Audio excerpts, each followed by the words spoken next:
அந்த மரியாதைக்கு நடிகர் ரஜினிகாந்த் ஒரு படம் ஒன்று இருக்குது, சலூன் கடை சமூகம்னு நினைக்கிறேன். என்னுடைய கிளாஸ்மேட்ஸ் வந்து ஹீரோவாக இருக்கார். அப்படின்னு அந்த சலூன் கடையில் வேலை செய்கிற மரியாதைக்கு நடிகர் பசுபதி தேடி போவார். என்னுடைய நண்பர் நாங்கள் ஹீரோங்க அப்படின்னு ஊர் முழுக்க சொல்லுவார். அப்படி பெருமிதம் இருக்கும். அதுபோல் எங்களுக்கு ஒரு பெருமிதம் இருக்கலாம். அது எங்கள் ஊருக்காரங்க, கோயம்புத்தூர்காரங்க, அவர் தாங்க நாட்டுடைய துணை குடியரசுத் தலைவராக இருக்காரு.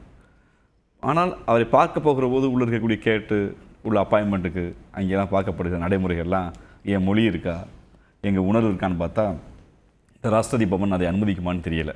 அவர் தமிழில் பேசலாம், ஆனால் அவர் யாருக்காக வாதிடப் போகிறார், அவர் எதற்காக வாதிடப் போகிறார் என்பது மிக முக்கியமான கருத்து. மரியாதைக்குரிய மூத்த பத்திரிகையாளர் ஐயா சியாம் தாஸ் அவர் பேசுவதை கேட்க முடிந்தது.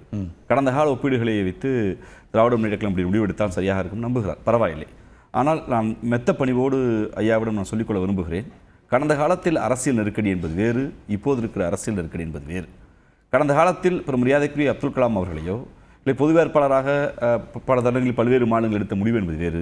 ஆனால் இப்போது ஒட்டுமொத்தமாக இந்திய அரசியல் சட்டத்தின் மீது இந்த மோடி அரசாங்கம் நடத்தியிருக்கிற தாக்குதல் உங்களுக்கு நல்லா தெரியும்.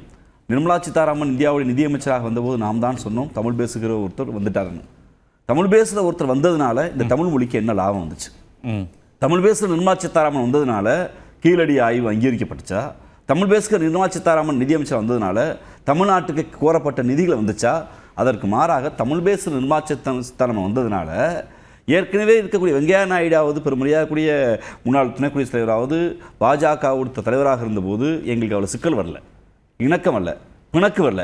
ஆனால் நிர்மலா சீதாராமன் வந்த பின்பு ஒட்டுமொத்த தமிழ்நாட்டைச் சேர்ந்த அரசியல்வாதிகளையும் தமிழ்நாட்டைச் சேர்ந்த கட்சிகளையும் தலைவர்களையும் ஏதோ பிரிவினைவாதிகளைப் போல் பாவித்து இவர்கள் இந்தியாவின் அரசுக்கு எதிரானவர்கள் என்கிற சித்தாந்தத்தை கொண்டு போய் வெளிப்படையாக இவங்களாம் பெரியார் பேசுவாங்க, ராமரை உடைச்சாங்கன்னு ஒரு தவறுதமான கற்பிதத்தை கொண்டு போய் சேர்ப்பதற்கு ஒட்டுமொத்தமாக தமிழ்நாட்டை எதிரியாக்குவதற்கு நிர்மலா சீதாராமன் காரணமாக இருந்தார்.